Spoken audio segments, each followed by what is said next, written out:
Someone hitting it? I'm also trying to figure going to 6. Wait, what's going? Good evening. Oh, hello, ladies and gentlemen. Welcome, boys and girls. We are on Open Spike Sports Mic talking Super Bowl 60. I am Dylan, host of the Big D Podcast, Monkey Spectrum Sports. To me right, we got Big Rich, or as we like to call him, Big Sexy. Down below me, the Bear. And down next to him, Big Rich's sidekick, Adam McNally. Welcome, gentlemen. Hey, I'm his sidekick, man. I'm just a sidekick today, guys. All hey, right. I'm a bear. That's okay. Are you a Rich, grizzly bear? Ben, you're wearing that shirt tonight, and let me tell you something. That freaking goal he scored against the Penguins the other night, that was sick. Oh, Bedard's nuts, man. That was sick to watch live. Bedard he stopped on a damn dime, sprayed the goaltender, and just fired it top shelf. I thought that was I was just so amazed. And I know you guys got your ass kicked the other night. I was there, and it was fun watching you guys get your ass kicked. But that goal by Bedard was just off the wall. I was pumped for that. I was like, wow. He's you're starting to see they start building this team around Bedard. That Hawks franchise is gonna be good again. Bedard's one of those guys that. Live. Yeah, Bedard's one of those guys that Oh, sorry, Rick. when you. No, it's all good. But Bedard's one of those guys. Remember, you had Crosby and Ovechkin. Everybody stopped to watch those guys play. And when you had Gretzky and you had Mario and you had guys like that, you stopped to watch them. It didn't matter who they were playing. They could have been playing a bunch of guys out in the street, and you want to watch this guy play. Connor Bedard. Well, it's like watching Kaner. To me, Kaner was the same way. When he came out, you stopped when Kane got the puck. Patrick Kane. He would just do all kinds of crazy things. I think Bedard's better than Kane. I'm trying to remember the kid from Columbus. It's too early in his career. It's too early in his career to talk about who's better than who. No, but I mean, that's something. When I say that, I mean at this point in his career, he's better than Kaner was at this point in his career. But dude, Kane was amazing. But I think Bedard, given that he's got less to work with than what Kaner did, at this point in his career is a little bit better. You're right; it's way too early. But good on the Hawks for getting the next guy that should carry this franchise for the next 10 years, But I just want to say I was so fucking impressed, Ken. I was like, what the hell did I just watch? I was like, holy smokes. Yeah, he's insane. But then I watched the goaltender let in 6 goals, and I was just like, wow, okay. That's the way this is going to go. What are you talking about? What are you talking about? This is going to bug me the rest of the show. Columbus Blue Jackets. Yeah. The kid was an absolute stud when he came out, but kept getting hurt. Saad? No, Rick. Was it Rick? Something or another? Jay, you can. Young kid, 8-10 years ago. When the team first got started. I cannot think of this kid. Rick Nash. Rick Nash. That's him. I think that's him. Why he flourished with the Rangers. Well, Rick Nash dealt with a lot of concussion issues. Actually, a really good player. Holy smokes! So Jason is back in his original spot of podcasting instead of in the kitchen tonight. Yep. I just want to have everyone know Jason used to do it in this room all the time whenever we first started. And then he finally moved to the kitchen. If my wife ever decides to let me have my own old man cave, I would have my own permanent domicile. But unfortunately, that's going to have to wait a little while longer. It'll happen. It took me a while to get mine. So, hey, I got news for you. Yeah.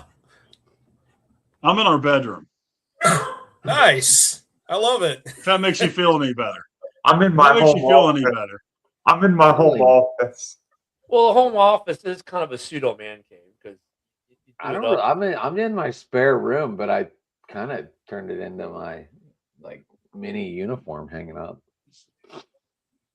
So am I the only one with the true man cave? Oh, there you go, Jason. Now I feel so much better. Feel more comfortable. I feel Ken, I don't know. Like I could hang everything in here and stuff. I just haven't. Like I have a whole room, and I only see so much. You should do it I up have a all little my- bit. Huh?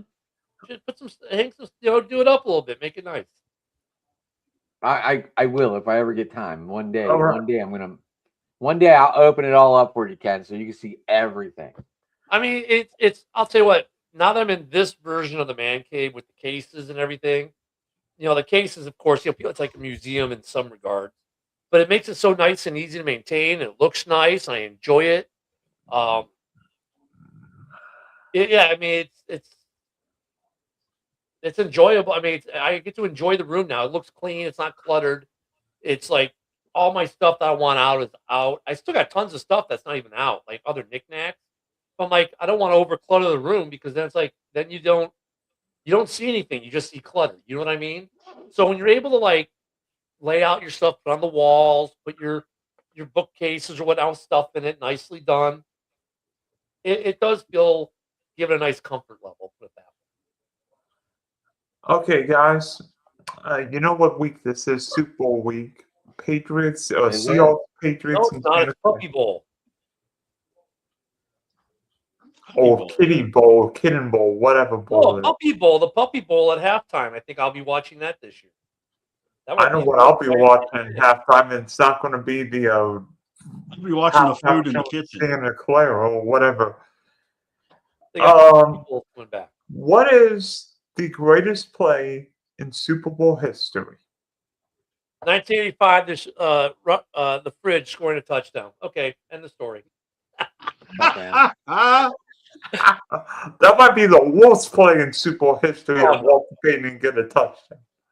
No, the crime in that is that the Fridge scored a touchdown and Walter Payton didn't. That's the crime and all. That's the biggest crime of the Super Bowl era. The that best was, play in that Super was Bowl Dick's history. biggest regret. That was Dick's biggest regret. I mean, Yep. dude, everyone's going to say the Immaculate Reception. I mean, come on. That wasn't wasn't even Super Bowl. no. It wasn't No, that's even a playoff. That Super was the Bowl. AFC Championship game. It wasn't even Yeah, a Super Bowl. never mind. Maybe there is some wiggle room there. The I mean, if greatest we live play in by in the Super Steelers, Bowl- I'm going to put James Harrison's interception from the night. That was a big one. Yep. Santonio Holmes catch in the end zone, man. Same game, but Santonio Holmes catch. Defensively, the St. Louis Rams stopping Mike Jones. the Titans up Yeah, 1 wait. yard short of the end zone. with Stopping no time Dyson to on the clock. 1 yard line. Yeah, that Yeah. was a pretty big play. How about Tyree? Tyree Jason, holding it to his helmet. Yeah, yeah. Or what about Manningham? Manningham too? But I mean, Right before that. it's Yeah, are you easy looking to for go his off. background? Manningham Is had that that what you catch did? right before that. I think the biggest defensive play that would have to be that Rams play would have to be one of the biggest defensive plays in Super Bowl history. I mean, because that 1 yard literally decided who won and who didn't. So Jason, what would be your I greatest? don't know. play? I'm going to say the Butler interception was pretty big too. Well, that's up there too for me. Yeah. I don't know. I Jason, kind of where like you at watching on John this? Elway do the flip. That was pretty cool. Yep. I know that was against Jason's team, but that was a cool thing to watch. It's almost like Jason's frozen in his screen there. Also, the New England defensive stop against Seattle instead of when they didn't give Marshawn the rock. That interception, yeah. Wait, wait, hold on. Who turned that on? He did it What? himself. We all have shit underneath our names now. Oh, Yeah. I'm just curious. I don't. it's Okay. in the settings. Yard. What about the goal line stop by the 49ers against Cincinnati in Super Bowl 16? I was like Pete 4 Johnson years was old. trying to go through and they stopped him 4 times. I was like That 4 turned the years old. game. There's some Hey, good just because defensive you're a stops. pup. Jay, you're quiet tonight. What's going on? I'm just waiting for you guys to finish. Oh, gonna be a while then. Okay. So I'm surprised that none of you have mentioned Desmond Howard's 99-yard kickoff return for the Green Bay Packers in Super Bowl 31 in 1997. Yes, that's the greatest one. And may I also add, No, it's not, because Devin Hester did the kickoff return, only one in NFL history. okay, but was Devin Hester the only special teams? Oh, no, because he didn't go to the Super Bowl. But Desmond Howard, after that 99-yard kickoff return and 90 punt return yards, by the way. Wait. You said Devin Hester didn't go to the Super Bowl? Yes, he First play did. of the game. That kickoff returns how the Super Bowl opened. At any rate, That was in please the allow rain me in to Miami, review- Jay. Yeah. That was the Tony Dungy and Yeah, Peyton don't Manning kick the style. Hester. They kicked the Hester. He ran the opening kickoff off for a touchdown. At any rate, Desmond Howard, Super Bowl MVP, thanks to the 154 total kickoff return yards and 90 total punt return yards, only special teams player to win the NFL Super Bowl MVP award. Thank you. I was also going to say, what about the Malcolm Butler interception at the goal line for the Patriots? Did you already say that? Yeah. Okay. Yeah. I would say those are my top two. There are so many great plays in Super Bowl history. You can't pick just one. I mean, you can, but I mean, it's up to interpretation and your opinion as to what you think is the best. I mean, the Devin wasn't- Hester Wasn't return the is Julian the only. Edelman touchdown pass the Philip Dorsett in the Super Bowl? I mean, well, look at Devin Hester's opening kickoff return for touchdown is literally the only time that's ever happened in Super Bowl history. So, that would be a good one. Another good one would have been the Philly special. That was a big play. That was a pretty big play there. Yeah, Desmond Howard isn't lost me, but wait, is he in the Hall of Fame? No, okay, never mind. No, he's not in the Hall of Fame. He But should you get want- in. In all honesty, though, as a But guy, he does have a Heisman Trophy. that doesn't matter for the Hall of Fame. But as far as like we were talking the other day on the morning show, I think about the Hall of Fame and how it's jacked up. And if you look at like special teams guys, Hester was the obvious guy to go in, right? He should have been a first ballot. But we were talking about Howard, and Desmond Howard should be in too, as a return guy, because after Hester, he's in a group, a very small group after Hester, that you could make a very strong argument that they should be in the Hall of Fame as returners. He's in that group. I don't know if he's a clear-cut favorite of that group, but he is worthy of a look at for induction as a return guy. And I think Super Bowl performance only enhances that, where if you look at the other returners, where you could say, look, in their career, they had 6, 7, returns between punts and kickoffs. But he's got that Super Bowl accolade too. I think he's a good conversation and should get in. Unfortunately, Vinatieri looks like he's going to get in, which is not unfortunate. That's good.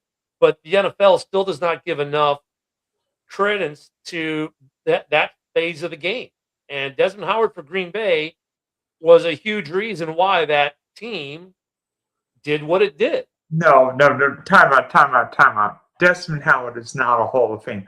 If we're going to put Hall of Fame special teams players in, Steve Tasker is going way before Desmond Howard. I don't know. As a returner, Desmond Howard's got the chops. We'd have to do a side by side on, but he's, like I said, he's in a small select group, and the fact that he has the Super Bowl MVP as a returner gives him a little edge up on the other guy. I felt like the NFL started to acknowledge special teams players when they elected Ray Guy, the great punter from the old Oakland Raiders, into the Hall of Fame. Only punter in the Hall.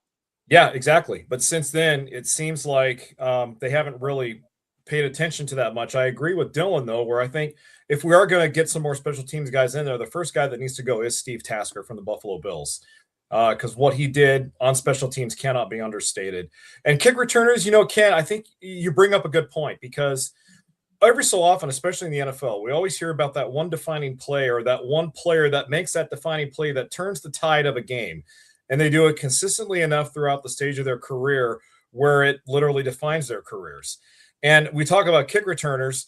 You could easily say the same thing about Deion Sanders. Now, he's in the Hall of Fame right now as a defensive back. But Deion Sanders was also a pretty darn good kick returner in his own right. I don't know if he's on that level of importance as a Desmond Howard or a Devin Hester or anybody else. But yeah, I agree. We need to get more special teams guys recognized and elected because they are just as important to the success of a team as any player is. Well, and especially like we get, like we're gonna get another kicker into the Hall, which he's gonna be like what, the fourth field goal kicker.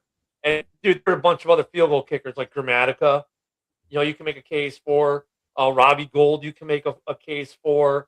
There's a lot of field. Gary There's more than a Anderson. few field goal kickers. You should be able to Gary make a case Anderson, for. Morton Yeah, Anderson. yeah, definitely Anderson. And then return guys and even gunners. There are some guys who made a career out just being special teams specialists, like gunners, who would lead the league in tackles and turnovers. And like, yeah, I get it. A lot of times the return guy, the return team is the leftovers. They weren't good enough to be on offense by themselves or defense. And then you get guys who literally say, you know what, I don't care about being on the offense or on the defense. I'm just going to work on on the return stuff. I'm being a special teamer guy.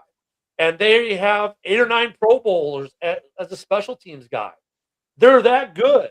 Yeah, they might not have been a great wide receiver, but they are really good special teamers. And I think the NFL they're going to have to look at the Hall of Fame after the bullshit that just went on with Belichick. And Bob they Kraft. really need to look at that. They really need to look at that and go, They're saving them two for next year to go in with Brady to make it a New England special.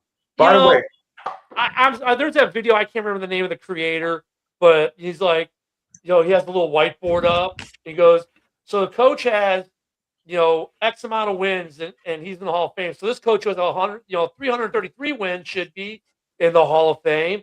No, that guy. I mean, you probably know. Okay, but his logic is completely flawed because Belichick will get in. There has not. We talked about this last week. We talked about this last week. There has not been one coach that's put in the Hall of Fame within the first 5 years of their eligibility. Dude, not one. Number 2 all time. Not one. Not even Shula. Not even Shula was playing. Number 1. Are you guys against him going in next year with Brady? Are you guys like? They got to start like, it's going to be Brady. It's going to be Gronk. It's going to be Kraft. It's going to be Belichick. It's going to be a New England special next year. Yeah, but I mean, I so why not wait till next year? Like, dude, if there was any coach, 2 years. I'm sorry, 2 years. I'm sorry. If there's any coach that should have been a first Brady's ballot. 27, right, Ken? Yeah, it's 5 years. Year 2. We're 28. 4 years. 28, they'll be eligible. Yeah. I'm sorry. If there's any coach who should have gone in first ballot, Belichick is like by and far way ahead of every other coach in the Hall of Fame. There's all these reasons for him not to go in first ballot. None of them are legit.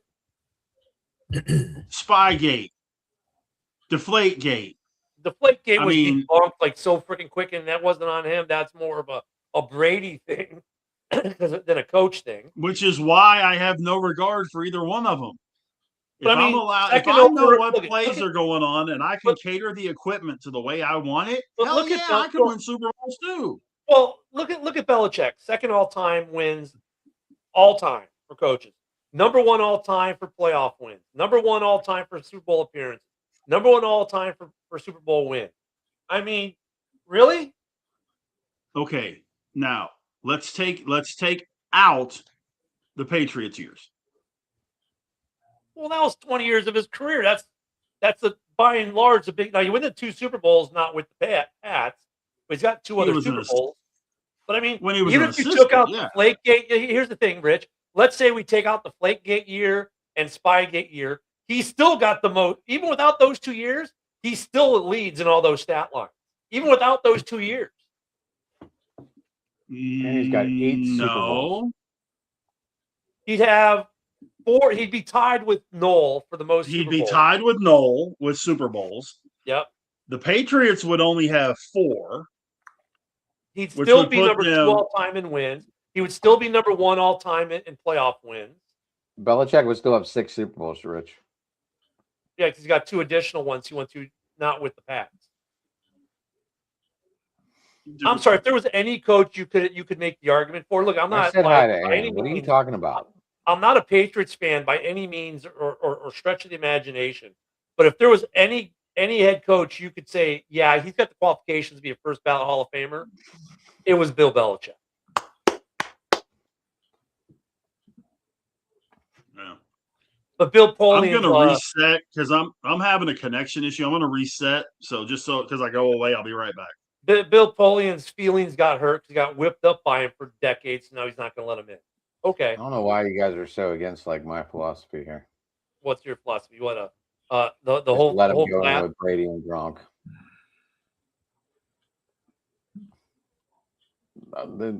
You got to start saving money somewhere.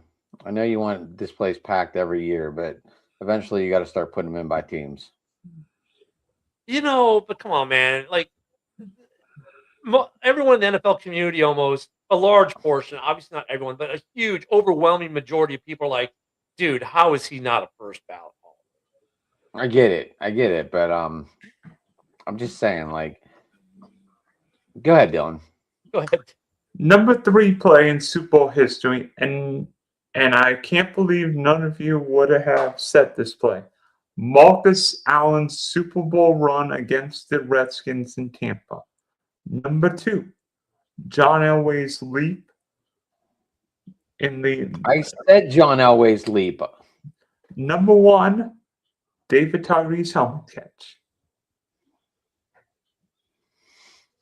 Subjective, like every other list, but yeah. Well, my opinion is What's not subjective is Bill Belichick's record overall. I'm sorry. Okay, so get to the game this year. Yay. Seahawks, Patriots.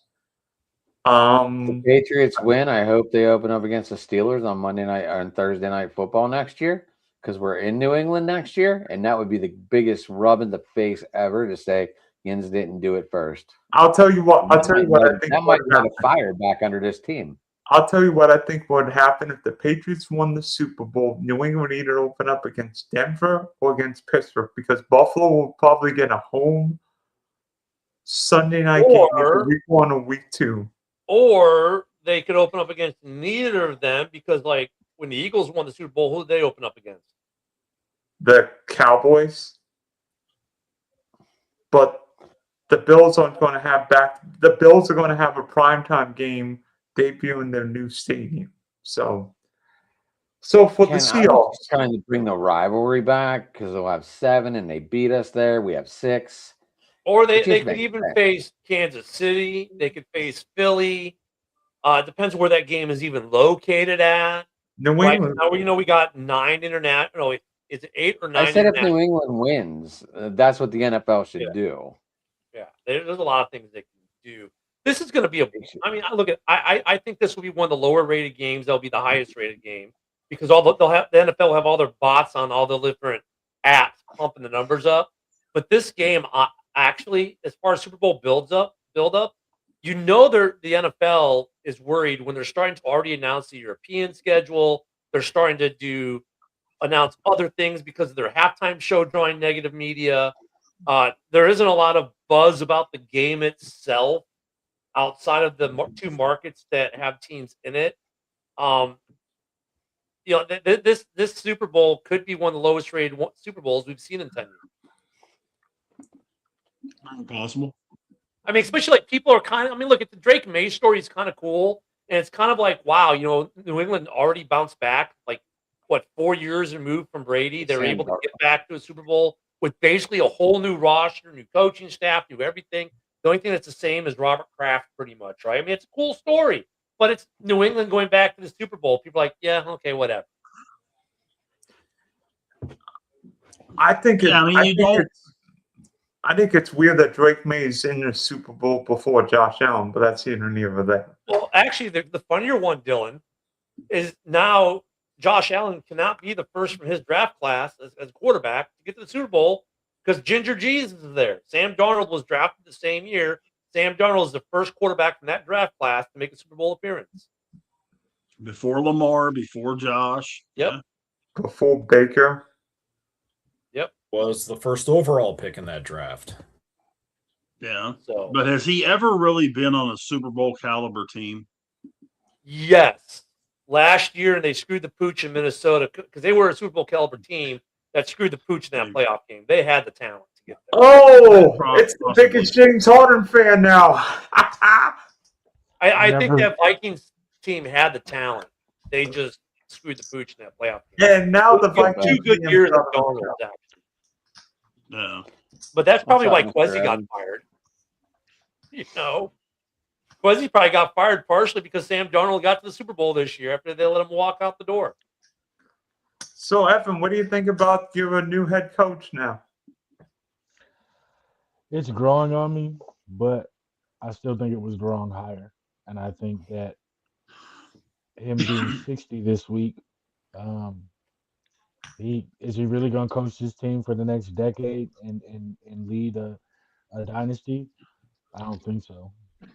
Or even something competent to at least be a continuous playoff contender. So Steelers don't fan, I think so. think. Who? Yeah. Who in your eyes would have been the right hire? You're not going to like it, but Shieldhouse. Who? And I understand Nate Shieldhouse, and I also understand why they Okay. didn't do it. You Steelers fan, correct? Cool. What team is yours? I'm a Browns fan. I'm all Oh, Cleveland. Browns. Okay. I almost thought you were a Steelers fan talking about a guy who's not going to be there for a long time because the Steelers hired a guy who's probably got 5 years until he retires. But yeah, the Browns coaching. There are a couple coaching hires in this circle, this cycle that I'm kind of like, interesting. I can understand the Browns is one of them. Shieldhouse thought, though. The things that made me want Shieldhouse, even though I am a fan of Grant Udinski, is that Shieldhouse played quarterback. He helps. Well, let me go down the list correctly. He played quarterback. He coached in college. He had a little bit of play calling in college. He knows the college game, so he has a vast knowledge of what players are coming in and what they can do and what kind of how they would fit his scheme or how he could scheme around the players, whichever way he would look at it.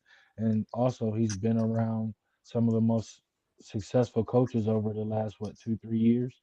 And if you're helping the best coach in the league right now with his offense, I don't see why going for a young guy where you're obviously not going to win a Super Bowl this year, yet alone make the playoffs. Why not go young and continue to build on what is there? You know what I do like about that hire, though, Evan, is that the expectation isn't like we had with my team with Chicago. It's like when we got Ben Johnson, the expectation was at a certain level because it's Ben Johnson, right? And the talent that the Bears already had. With Cleveland, this hire, he's got a little wiggle room for you guys. You don't have to be like even an 8-win team. Like I think Cleveland, if they go to a 6-7 win, solid, look like they're just looking better and win 6-7, it buys them an extra year of wiggle room. That pressure of, oh, you have to flip the team in 1 year, I don't think is there for Cleveland. Like some of these coaching hires, I kind of like, but then at the same time, I was like, you know what though? You can be pleasantly surprised, and because of the hire, you don't put that, oh my God, they have to get 10. Like if you hire a big name head coach in Cleveland, let's say Harbaugh comes to Cleveland, they're going to expect like next year you're a 10-win team, right? You get a That's guy what like this you do what franchise Cleveland needs. does, you kind of back that off a little bit and give them a little bit more room to maneuver. But that's what this franchise needs. We're Yeah. always kicking the can. We've never gotten the guy, except for when it was Hugh Jackson, even though I totally disagreed with the idea of Hugh Jackson. We've never hired the guy. We've never had real expectations here. And you have a defense, you have veteran players that want to win. And who's better than to do that than to get a guy where the expectations are high? And the expectation is go out, kick some ass, and win now. Yeah, but I think your expectations should be higher than what they were this year because your roster, while you've got one of the best pass rushers in football, minus that, there's a lot of needs to be addressed player wise, personnel wise. So I can't compare. Only to on the Chicago. offensive Chicago side of the had ball. a pretty loaded roster for Ben Johnson. I think everyone on this football team, quarterback. maybe No, they got not a good running back when he's On healthy. the entire besides the defense, I agree. I got 2 good running backs. Yeah, I mean, they doesn't say they're like So this buys them a year to pick up personnel to improve and start raising the expectations. So don't raise the expectations from 10 to 100. Go from 10 to 60, and then from 60 to 80, and then expect the moon after that. Like, give this guy 3 years, and every year you need to be better. And by year 3, you need to be a playoff team. Like, not mitigate your expectations, but set reasonable ones. Because unfortunately, fan bases go, oh, well, we're automatically, because look at Vrabel, first year, and he's in the Super Bowl. Now every team wants Vrabel and Ben Johnson like success in their first year, but they don't have the personnel. But now what Cleveland's doing, they give themselves a little wiggle room to get some personnel in the draft this year, to sign some free agents, and to raise the bar. And then to say, hey, look, we can raise the bar further. Let's demand it and then do it. I disagree because for a city like this in Cleveland, that's a loser mentality. The only time that this team has ever had expectations was after the year we faced Kansas City in the playoffs and we beat during the COVID year. They've never had expectations. The fan base always expects this team to lose. So again, going with another guy that's just to kick the can down the road is not the hire. The only I don't other think he's hire a that would have can down the road guy, though. It is. He's 60. He's not going to coach past 68. He's not going to last that long because if he doesn't turn the offense around by the end of this second year, he's gone. So you think he's more of a bridge? I mean, I can agree with that to a degree. I see what you're saying, but he's gone, and I can give you the facts. Look at everybody else who's been hired on this team, whether it's an offensive coordinator, head coach, defensive coordinator, or a GM under Jimmy Haslam. If he's a bridge coach because of his age, who do you think they have in the wings that he may be grooming to be the next head coach to take it forward? No one, because they're dumb enough to not swing for the fences and get the next young guy. You've already committed to the rebuild, so why not go get the young guy? Everybody he's just brought over from Baltimore are not head coach material.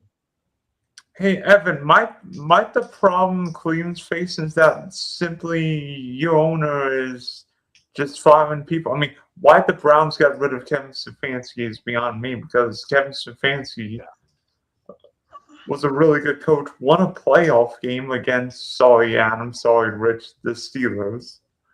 But yet Cleveland's like, oh, we'll get rid of him. When he won 2 Coach of the Year titles. It wasn't Stefanski. It was the GM and the ownership who decided. No. I mean, think about it. They were tracking north, right? Evan, back me up on this, or tell me if I'm wrong. You guys were tracking north when you guys had Baker, and then you guys go with Baker and win a playoff game, right? And the team's like, wow, we're doing good, and then it's like, well, we're gonna kick Baker to the curb and go sign the masseuse boy. Well, that wasn't I'll say this. I'll say this. You're close, but you're closer to wrong than you are right. Okay. The reason being is because, yes, we had a trajectory with Baker, but Baker's issue was the fact that the first coach he gets drafted by puts a chip on his shoulder. He's fired. They go ahead and hire the guy he wants. He's fired. Then they bring in another guy, and they get rid of his staff quietly. Not the Van Pelts, not the Stump Mitchells, but guys that are under him that have control on the things in the quarterback meetings and things like that. They're gone because Baker wanted them gone. The reason that whole thing happened was because they knew that their quarterback and their coach, who they had bought into and just paid all this money, who just won Coach of the Year and got them a playoff win, their quarterback secretly hates him. So they had to make a move. The only reason that they went for Deshaun Watson is because Russell Wilson said no. Then Jimmy Haslam got in the way once he got told no and gave out a max contract. The reason that Kevin Stefanski was fired this year is less about the record and more about the players. When you look at Kevin Stefanski it's actually more about Kevin Stefanski than it is about the players. Because although when he got here, yes, he had a stacked roster, we're still running the same plays from when he got here. The only thing that saved him was Joe Flacco. If Joe Flacco doesn't come and have that magical run and we lose in the first round to the Texans, he's gone that year. It didn't matter if he had 5 quarterbacks or 1. He was gone because the offense was predictable and players were starting to give up on him. And that's why he's gone. It's not that he's not a good coach. He fails to adjust. That's the only thing I have an issue with him. When's your new stadium going to be done? They started digging ground They start digging ground in about 3 weeks. Maybe Oh, Evan, they're is going to that try gonna and be- line it up where they get a new coach with the new stadium. Who knows? That stadium going to be closer to you or further? About the same, because the stadium is about Is- about 45 minutes on the road, about 25 minutes on the freeway. But now that it's closer to the airport, it's about 30 minutes on the freeway. And Hey, at about least you know where your stadium is being built. so it's not bad. But again, that's the other side of the coin here. You're getting a bridge coach who doesn't have a protege under him who can run or coach a team versus getting the guy that you can let coach and run the team and see if you got something. And then you have that coach going into your new stadium with a high powered offense, with some remnants and some replacements of this stout defense that we have right now. Well, I know we've been talking a lot about the guys that have been hired to take spots. Flying under the radar has been something that I don't think a lot of us have really thought about, except for one person in this group, and that's an extension that got given out to a certain head coach in Green Oh no, Bay. I thought about it too. Jason's not the only one. Jason, I mean, you were ready to run Matt LaFleur out on the first thing smoking. And then the Right, team go turns around and gives him an extension. Thoughts? Okay, so here are my initial thoughts. And I'm gonna try my best to not sound like a hypocrite, but I probably will anyway, so oh well, so be it. My initial thoughts are these, okay? At some point, you can have a head coach for a certain amount of time to where you finally decide that you need a new voice, you need a new direction, you need new leadership both in and out of the locker room. The Buffalo Bills made that decision the hard way when they let Sean McDermott go because they decided, okay, we need a new direction, new leadership. I feel that way with the Green Bay Packers right now. I feel like we've gone as far as we can possibly go with Matt LaFleur, Brian Gutekunst as the two main guys calling the shots. Now, I have all the respect in the world for Ed Policy. I think Ed Policy is a decent businessman. He seems to have a general idea of what he wants to do. But the problem is that all we've gotten with Matt LaFleur are solid to really good regular seasons and early playoff exits. We haven't gotten past the NFC Championship round since Lord knows when, and we all know when that was.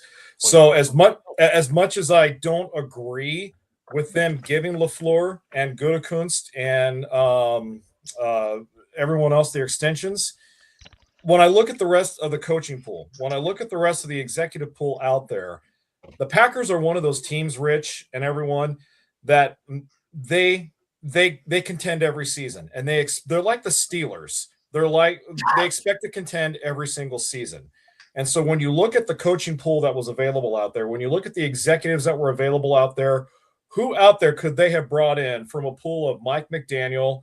And now I know they hired Jonathan Gannon as their defensive coordinator, but who out there amongst the available head coaches, guys like Chris Shula, Mike McDaniel, so on and so forth, could they have brought in to make them a legitimate contender next season? The answer to that question is no.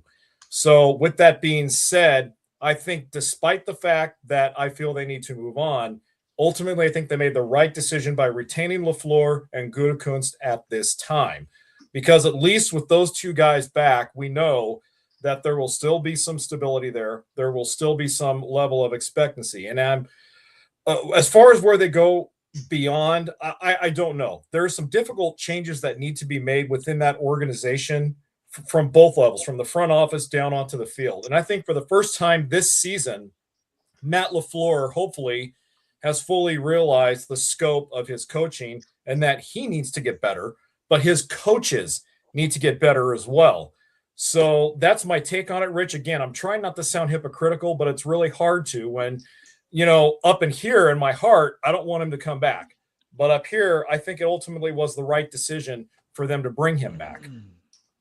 We were talking about a lot on the morning show because my co-host is a Packers fan, so yeah, this got a lot of airtime for us. And Jason, I kind of agree with you on a lot of it. I mean, honestly, I don't know. Maybe they could have gotten McDermott in. Maybe they could have done something different there. But and Gutekunst kind of saved his job with the trade.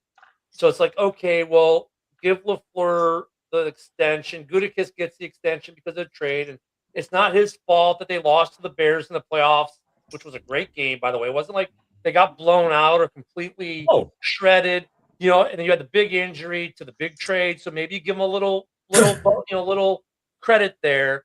But I know a lot of Packer fans, so I deal with them daily, who coming into New York Giants game were like, look, if the Packers lose this Giants game, fire LaFleur.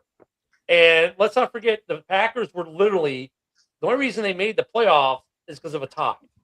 Had they lost, if they lost to the Cowboys, they don't get to the playoffs this year. So I agree a lot with what Jason said. It's gonna be interesting because you might be able to say now that LaFleur is not going to be the best LaFleur head coach for the NFL next year. His brother might outshine him in Arizona. Because when I watch LaFleur now, his play calling, like Jason said, has gotten kind of bland. You kind of know what's coming. They're personnel-wise, they have issues that they haven't addressed under Gutekunst. They've let their offensive line slip, which used to be that was their thing. Like the running joke was to be, hey, you need another offensive lineman, just go to Jason's Garden. They grow him in the backyard in Green Bay. Now that Zach Tom is going to be back, but how healthy is he going to be? They've got other line issues defensively. They've got outside of Micah, they got some issues. You got some fans who want some folks that you might be surprised that they want gone out of Green Bay. So Green Bay is weird in terms of they've been the best of the worst for so long that now they don't know how to react if the rest of the division got better. And that basically the whole division won at least 9 games this year is troubling for Green Bay. And while they made the playoffs, they can mask it a little bit because we got to the playoffs. They're in trouble. The rest of the division is caught up. And Green Bay is slipping. And it's not like, I mean, break it down the easier way. Matt LaFleur with Jordan Love as a tandem have never won the division. Goff has won it twice. Caleb has now won it in his second year, and Ben Johnson's first year. And if you're a Green Bay fan, you're going, what the hell? So I think he's on a short lease. They got the extension, but I would say their seats are still pretty warm in Green Bay. I agree. Yeah, I think the extension. I think the extensions for both those guys was more or less okay. This is it. This is your official last chance to prove to us that you can win with the talent you guys are putting on the field. And something else too. It's ironic because Jordan Love had the best season of his career this year. He was second in the NFL overall in pass completion percentage. He played his best football on the field. He didn't try and do too much. He didn't turn the ball over a lot. So, I mean, Jordan took some big steps forward in his development, but now we're getting to the point in Jordan's career where, okay, you've taken these steps, but now it's time to put up or shut up. Okay. And so now, it gets to the point where, all right, the Packers, it's just not on LaFleur and Gutekunst now. It also officially falls now on Jordan. And it also officially falls now on Josh Jacobs, whom they brought in as a free agent, which, by the way, I still think was a great decision that they brought him in. And it also Jason, with Jordan, people need to remember he's on year 7. Yep, that's right. People forget that. They think, oh, this is year 4. No, this is year 7. He's not a spring chicken he's not one of these hot young quarterbacks. He's year 7, guys. He's been around for a minute now. So with Love, they've got probably a window of opportunity while he's in his peak range, which looks like he got into this year finally. They've got to do some things, and they drafted their first wide receiver in 2 decades in the first round. And while he showed a little bit of a flash in that playoff game, for the most part for this year, it was like, did they draft a wide receiver? Okay, but see, I chalk that up not to Golden being a bust. I chalk that up to LaFleur just not utilizing him at all. Right. Because I'm just saying, where was he all year? Why did LaFleur? And some Packer fans will give you the way it's done in Green Bay, you have to earn your stripes and your playing time through years. No. That's Matt LaFleur not calling his number. and Jordan Yeah. Love not having faith to throw to him. Is But this like a true statement there? what? Nah, Mike and Louise put on there. Not from how Take Willis to Miami. Oh, Actually, that's a hot rumor because look at the head coaches. But yeah, I mean Green Bay's got some issues, and I agree with Jason that I think this was the kind of the warning shot. Like we're gonna give this to you, but look at you need to do something, and you're only getting this because there's really not another option right now. But if you're not getting it done, and next year there's another option, your extension might not mean much. Yeah. So yeah, that's how I feel about it, Rich. So, I'll just say I'm 50-50. I'm not excited about it, but I'm not exactly bummed out about it either. I'll leave it at that. Bears fans, believe it or not, Jason, are about where you're at too. I They're just kind got of you. like, well, they're like, it's not good. It's good that we know what we got. They're not going to get any, they're kind of ambivalent about it too. It's like, Yeah. So guys, I've got a question. If Sam Darnold wins the Super Bowl on Sunday, and within 3 words, where would you rank his story from being the number 3 pick in the Jets to a potential Super Bowl? Where would you rate Sam Darnold's story in 3 words? Go around the room. Jason, you first. Well, if he wins the Super Bowl, I don't think his story will be quite as feel good as Kurt Warner's was when he won the Super Bowl with the Rams. But I will say this, that it will be on a scale of 1 to 10, Dylan. I think it'll be about maybe a 6 or a 7, just simply because Darnold started out with some bad teams, went to a good team in the 49ers, saw the writing on the wall when they signed Brock Purdy to an extension, wasn't going to get any time there, goes to a potentially great team with the Vikings, and saw even more writing on the wall when they drafted J.J. McCarthy and they decided to move on from him. He's had to go through a lot of adversity. And you know what? Even when he was at USC, guys, I saw him play a lot of football at USC.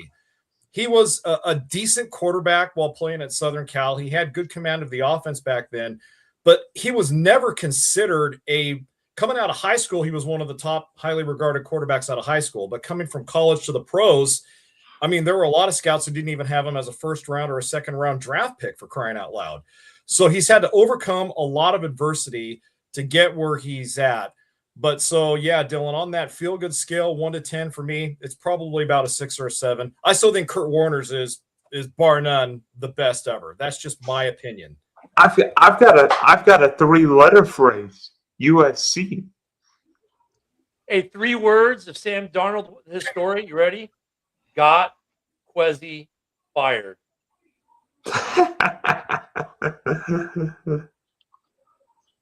I mean, that had to be a big part of the Kwesi firing because they let Sam Darnold walk out the door for nothing, and then he's in the Super Bowl the next year after he had another magnificent year where he's in the MVP conversation.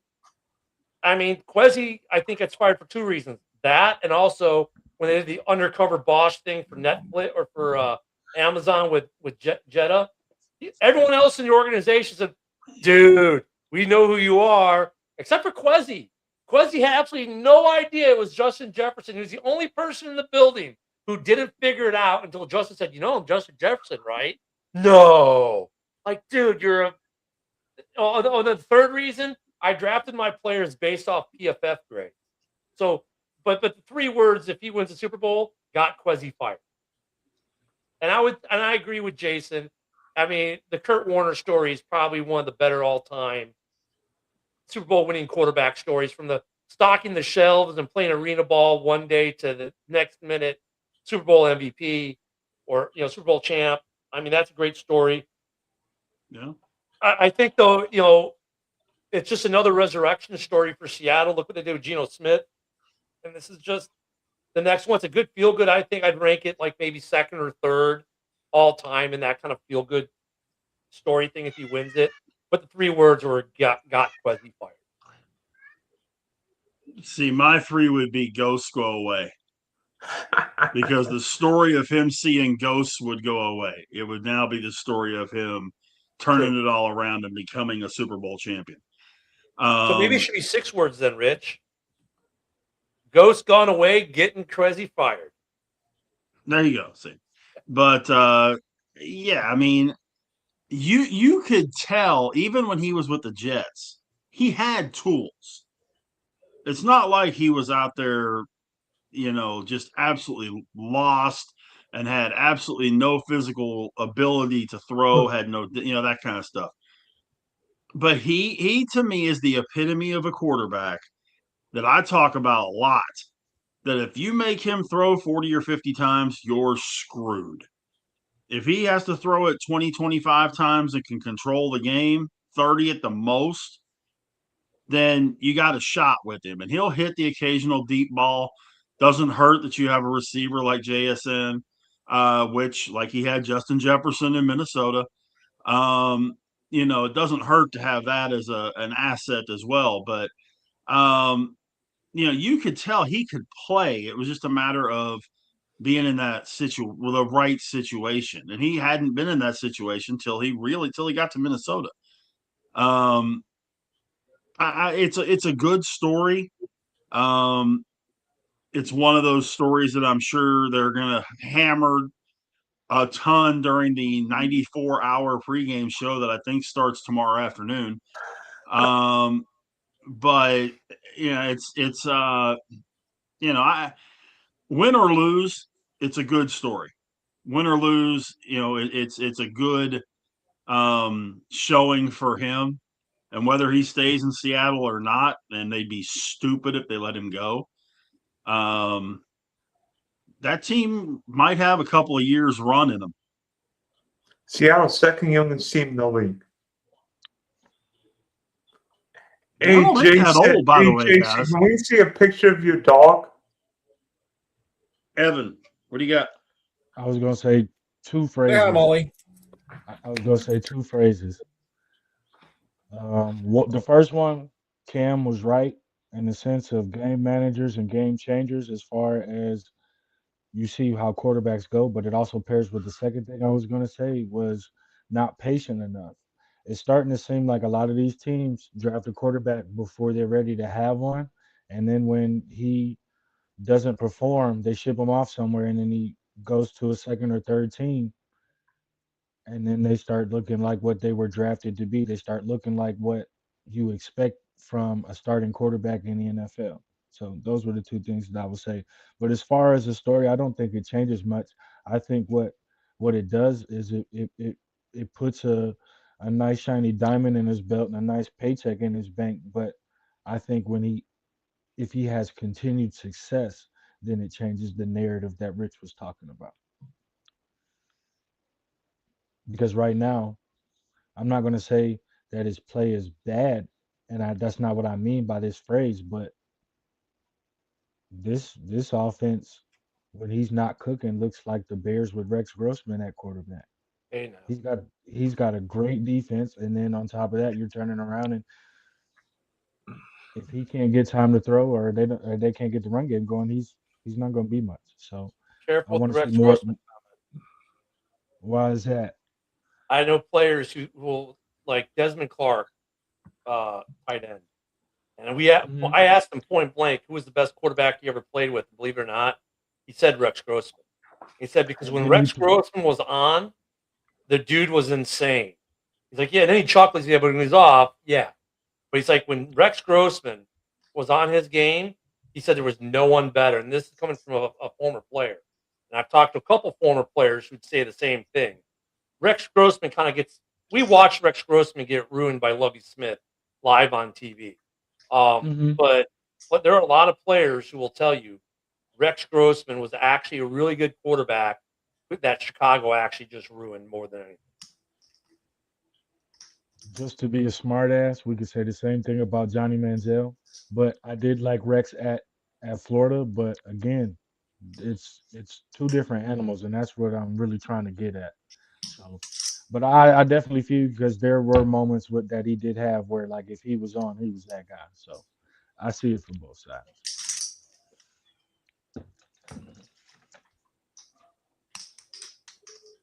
But by the way, I've got a question for you. Not a trivia question. Question for you guys.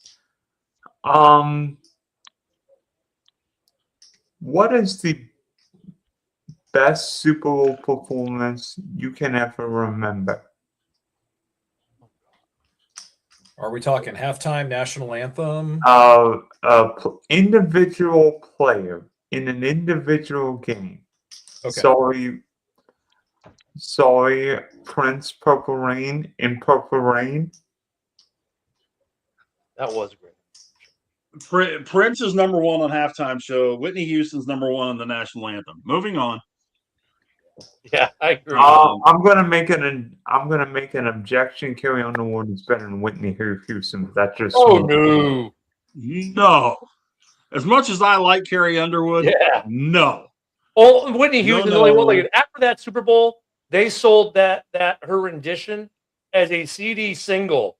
That is the only time that has ever happened where a performer performed the national anthem at an event, and then they were like, it was so damn good, they had to sell it for sale in music stores across America within a week. No. And it was the number one record in the country. Yeah. It was the number one record in the country for like 9 weeks. Yeah, no. And you know what's great about Prince? I'm kidding. Prince halftime performance. We're gonna put that over to halftime show is Foo Fighters were on like a year or two before, right? And without Prince's permission, they covered a Prince song. So what did Prince do during his halftime show? He covered the Foo Fighters song, and it was actually better than the Foo Fighters. And Dave Grohl's like, yeah, it was better than us. I mean, hands down, the best show was Prince. Over Michael Jackson What were you saying, in Evan? 1993. Yeah, over Michael Jackson in 93.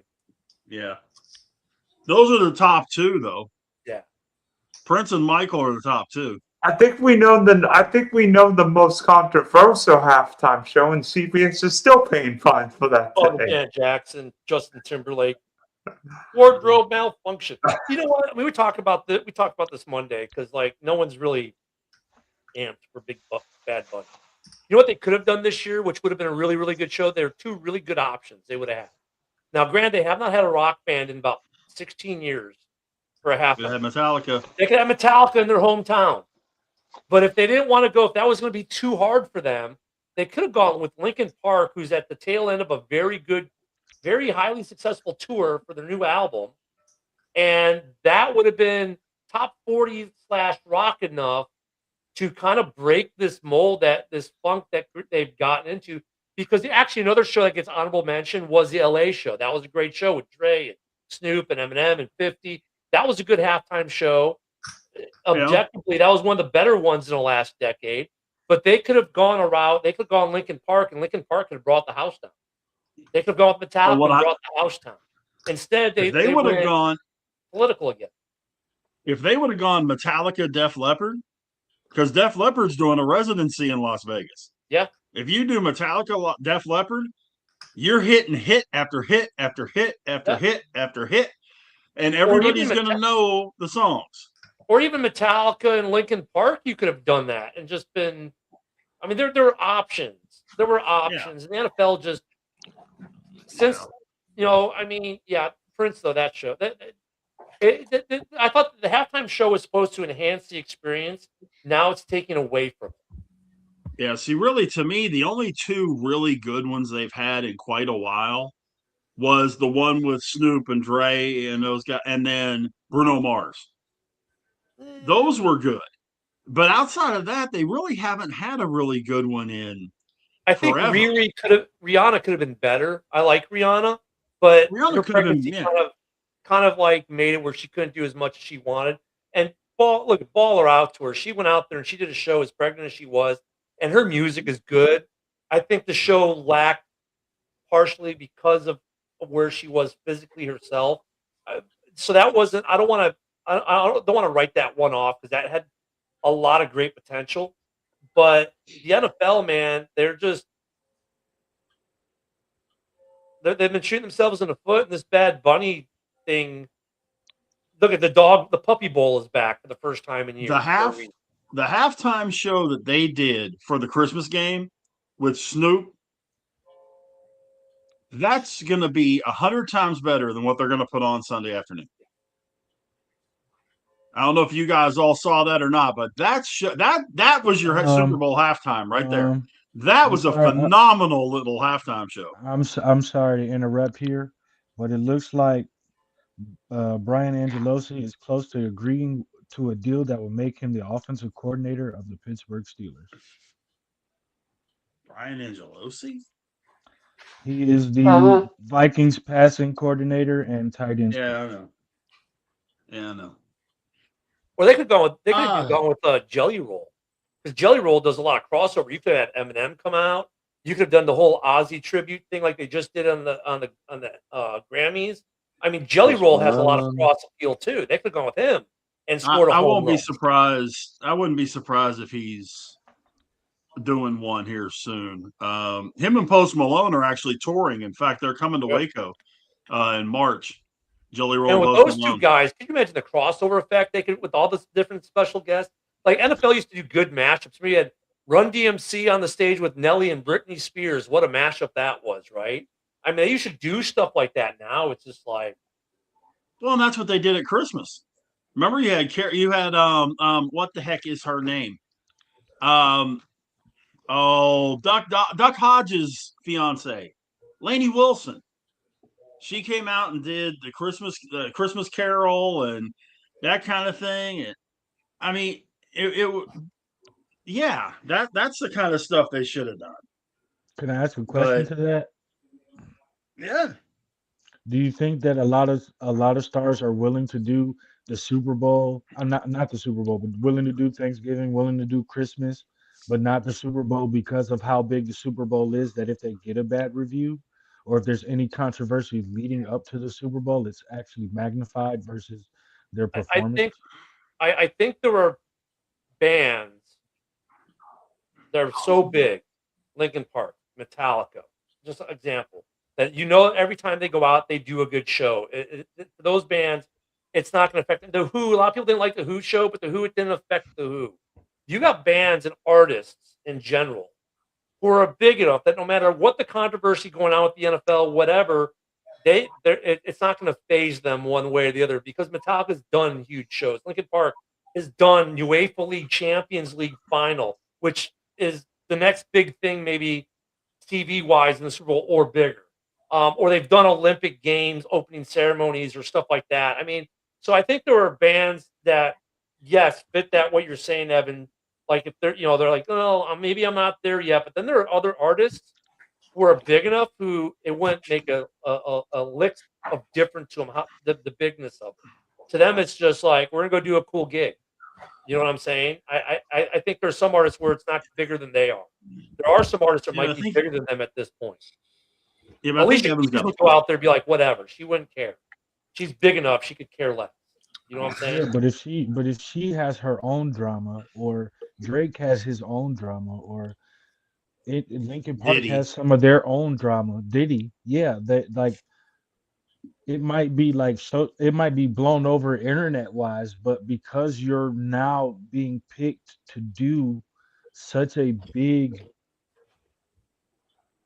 like this. But like Linkin Park has been apolitical, Metallica's been apolitical. I get what you're saying, but you got a lot of these groups and artists, like Jelly Roll, when asked about stuff, was like apolitical. He's not giving you his opinion of what he believes about all this political stuff. So for those groups, they could care less. Like they'd ask them, well, what do you think? I'm just there to perform music, man. I'm not a political commentator. And that's the response that these bands normally give. Like, so I can see where you're getting at, because for some people they'll see, well, I got to be political now, and I don't think. And there's some bands like, dude, we just play music. We're not getting involved in that. As far as internal issues, like Linkin Park doesn't really have any that I've heard of. Metallica is going good as they are. Jelly Roll, I haven't heard of any problems with him or Post Malone even. or they're By the way, Bear, I can tell that Jelly Roll was the only Grammy winner / guest who actually sounded reasonable, unlike some of the other people the other night. But we'll leave well, it. 'cause he stayed apolitical. I mean, and look at there's some other, like, you know what, who would be a good show is Lil Wayne would be a great show. Talk about crossover appeal. He does stuff with rock bands. He does stuff with everyone. Could you imagine what he could bring to the stage? Like, he could have Flamin' Hanley coming on to do Lollipop with him, and then he could do something with Limp Bizkit. Then he can turn and do something with Drake or Lamar or whoever he wants to do something with. Like, he has that kind of pull. And is he going to be political? He's not going to say shit. He's like, I'm an artist, man. Whatever. I'm just going to do my Carrie thing. Underwood did a lot of He's- claps he's- too. Yeah. He's not going to do it because they passed over him in his hometown. Well, maybe, but I mean, he would have made a better. If they would have offered it to him, he might have taken it though. That we don't know I don't think they offered it to him, but I mean, They didn't. the NFL has just done such a piss poor job lately with their halftime. The halftime show is supposed to enhance the crown jewel of the NFL season, which is the Super Bowl. It's the crown jewel, and the halftime show should enhance it. Whereas lately, the halftime show seems to be taking away from it, not enhancing. The last time I can say that the halftime show truly enhanced it was LA. Because people talked about that halftime performance for weeks afterward. Riri lasted about a day. Cool. I love her music, but the show was uninspiring, and I get why. It's not totally her fault. I get it. When Queen Bee came on, everyone's like, whatever. It wasn't that good. The buzz on that thing died within 24 hours. This performance, this show is supposed to enhance the spectacle that is the Super Bowl. It is taking away from it that now you're getting an alternative halftime show being put on by Kid Rock and and some country artists, and that with the Turning Point USA folks. You got the Puppy Bowl is back. All this other alternative stuff is out there to take people away from the Super Bowl to it. Well, the NFL let that happen by doing what they've been doing with the halftime show and not making it something that enhances, that people will talk about for 2 or 3 days or a week or two after the actual event. And if this game doesn't wow people, like come down to a great last minute play or something, it will be one of the more forgettable Super Bowls because people don't care that New England's back. They're tired of New England being there. Even though it's a good story with Drake May and the rebuild, blah, blah, blah, and the Sam Darnold things we talked about, outside of Seattle and Boston, not many people care about the storyline of this Super Bowl. And then they care even less because of the halftime entertainment and all the other things going around. And then they care even less because, like, the Bill Belichick snub just puts another black mark on the NFL for a lot of fans. The NFL has done, and so look at the NFL is trying to mitigate. They're doing, well, we're going to play 9 games out of country next year. Dude, they would never drop that before the Super Bowl but they're dropping it now to create some kind of some NFL buzz because the game is lacking the buzz and is actually losing interest because of all the halftime show and everything else. Hey, Big Rich, you know I'm the trivia savant. You all try to stop me, and it usually doesn't work. What do you have in terms of Super Bowl trivia for us? Well, I got one that it's not necessarily Super Bowl. It's Hall of Fame related. Oh, And this is another one of the ever popular multiple projects. Group projects, okay? So, what are, and this is again a group project, what are the top 10 colleges in terms of NFL Hall of Famers? Oh my God, I just heard this not long. What is the University of Southern California? That would be number 1 on the list with 14. What is the University of Notre Dame? Yep. They would be tied for second with 11. Okay, what is the University of Alabama? No. I don't think they're even- Alabama has 8. That's tied for 7th. Ooh. I thought that. Maybe that's You asking Miami. the top that's not- 5 or the top 10? Is I want Miami top on the 10. list?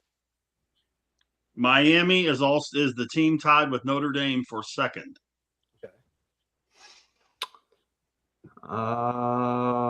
You have Michigan and Ohio State are in the top 10. Yep. Michigan and Florida Ohio State. State both have 9. They are in fifth, tied for fifth. What is Louisiana State University?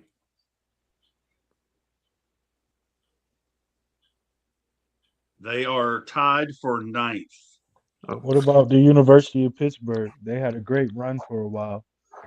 They are 4th with 10. Is Auburn on the list? Bo Jackson not in the Hall of Fame. I got a wild guess on this one. Kent Syracuse. University. Ooh, Syracuse. Syracuse is tied for 7th. They are tied with Alabama.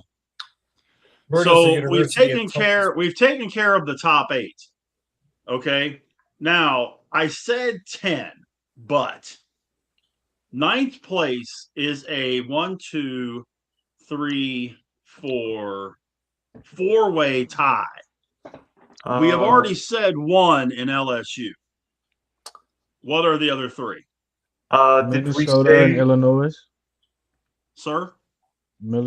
Minnesota and Illinois. No. Neither one. What about the University of Texas? No, sir. What about Kent Oklahoma. University? Hmm? What Oklahoma. about Kent? No, sir. Oh, Penn Oklahoma, State. What about no. Penn State? Penn State is another one of them. Yes. Who? Iowa? 7. There's 2 more. No, it's not my Fresno State. What is No. Well, what no, is but University one of them we you said should US get. We said USC. What about UCLA? That's the one I was thinking Jason would get. Yes, UCLA. We have 1 left.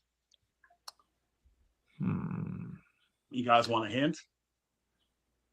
University of Oregon. No. No, What about Michigan?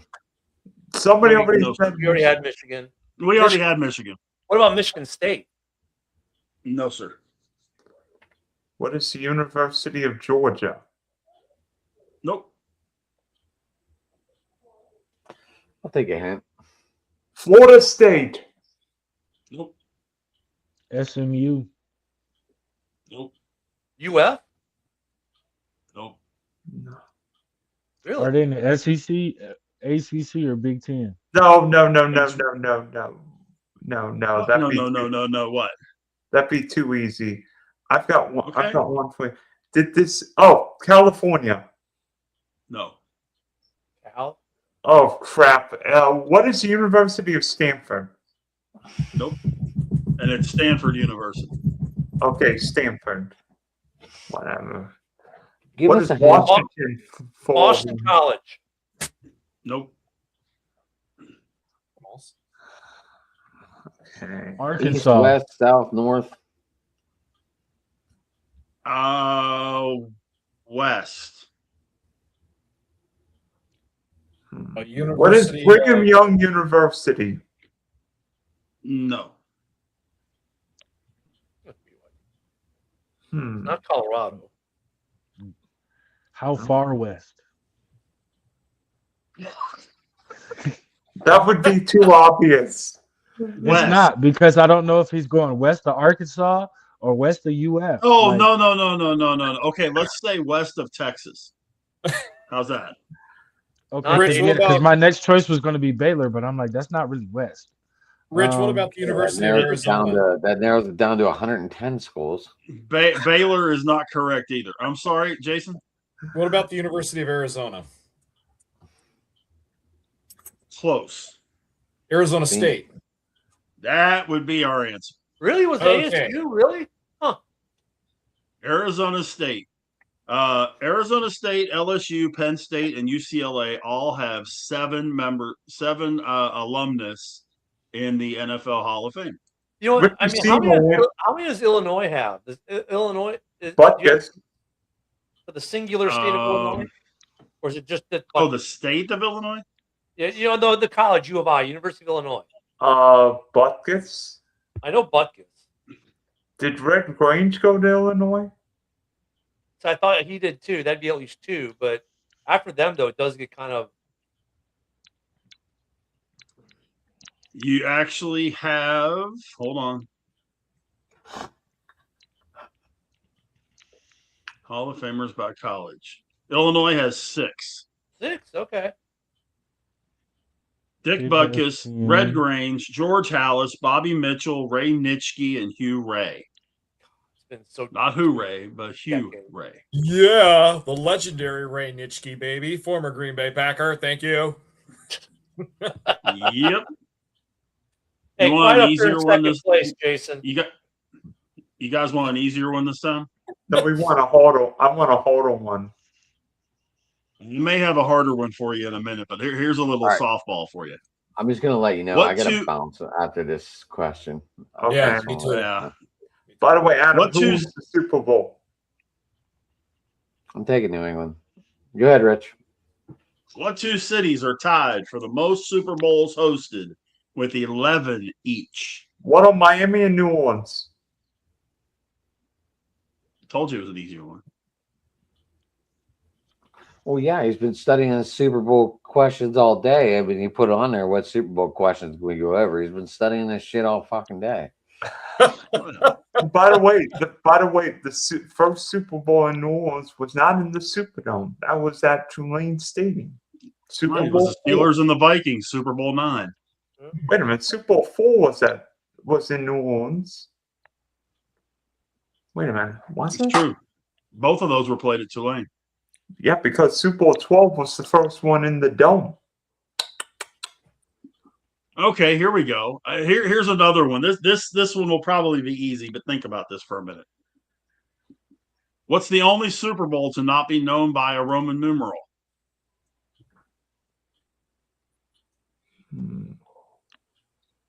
The initial Super Bowl. Oh, 50. 50. There you go. Really? Okay. Did not know that. Now you Adam's think right. about it, you're right. That's the only one I saw. That's right. You still see it as, yeah, that's interesting. Didn't think of That that. took about 30 seconds longer than I thought it was going to. No, but I Bill, mean you're that because cheating, you man. don't got the answers don't right in think- front of you. you don't necessarily think Huh? about that. That makes sense. Now that I think back of it, you're right. Wow. I wonder why they did that for 50. I don't know. It's weird. Big Rich, I got a Wow. jet, man. But hey, how do people get a hold of you, buddy? Yeah, you guys can follow me on X/Twitter at Dodger Jason. Feel free to follow me and converse with me on there. Before I go on my way out, I just want to say something real quick. My final shout out is to legendary Browns quarterback Bernie Kosar. He originally had a liver transplant a while back. He had some relapses that put him back in the hospital. And I follow his Twitter account, and it's so sad to see what has happened to Bernie physically, because he was one of the toughest competitors I ever saw play at any position.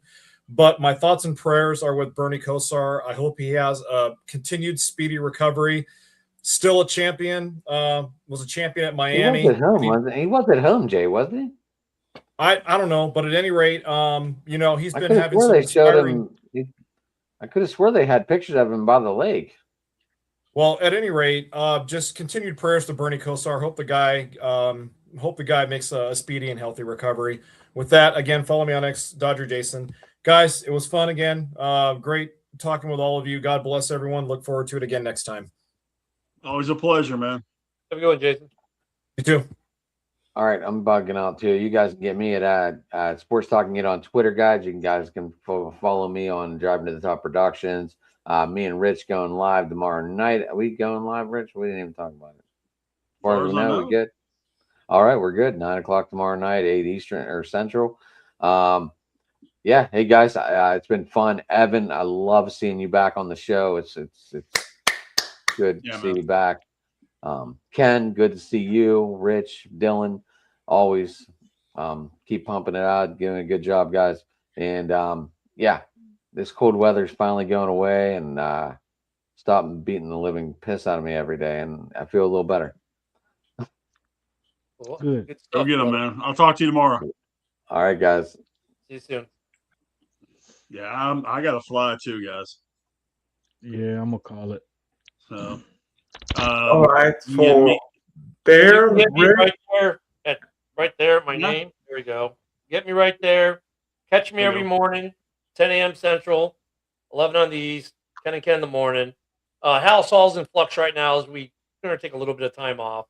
But you can catch me there. And then, of course, here every Tuesday and on Wednesday, we're on with JB for that round table, which should be hilarious. Which maybe Jamie will actually show up to that tomorrow, seeing as he's MIA tonight with the shortest outro in podcast history, Jamie Malloy.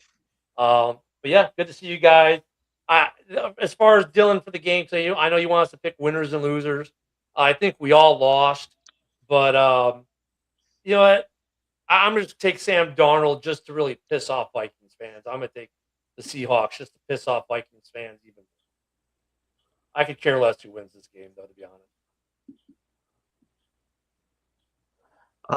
You know what? I think Rick May and the Patriots are gonna go to the Bay Area and make Sam Darnold see ghosts.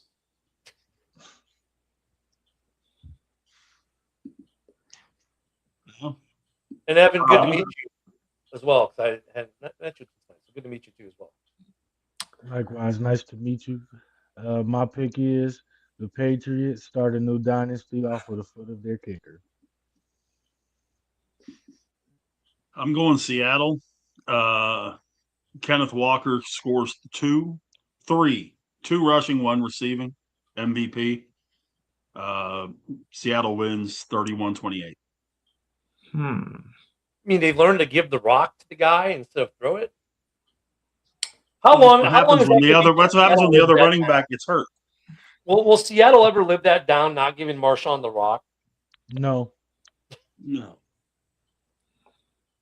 never one time. Okay, The so minute that it Not giving happens Peyton the again, rock.